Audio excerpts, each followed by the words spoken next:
দেওয়ার পর আমাদের 2টা ঘরে আগুন লাগছে, তখন থেকে কড়াকড়ি পাহারা দিচ্ছে। তার বাতির সঙ্গে একটা আর এই পাশে বাড়াইছি, এইভাবে পাহারা দিচ্ছে।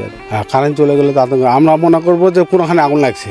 কারেন্টটা চলে গেলেই মানে মানে ধরেন যে আমার বুক কাপা ধরে এরকম, যে কথা আগে আগুন লাগে গেল।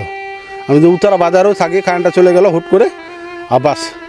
আর ওই মুহূর্তে যে ভালো লোকে কল দিচ্ছে, তারপর আমার মনে হয় যে কলটা দেখি কী হইলো। পাহারা কি আমার লাইট লেহে না সবাই বেড়াচ্ছে না বাজারত, মানে কথা আগুন লাগলো। তারপরে এই মই মেম্বার পাড়ারা এইটাতে বেশি আগুন না, পাড়া আমার লোক থাকে। এই যে লাইট লাগাইছি 3টা, ওইখানে একটা আছে, ওইখানে একটা আছে, ওই পাশে একটা আছে, লাইট লাগাইছি। আর এই খাড়াটাতে আছে, এটাতে বসে থাকে, আমি থাকি, চাচা থাকে, ছোটো চাচা থাকে, এরকম বেশ কয়েকজনে মিলে থাকে, অদল বদল করে থাকি আর।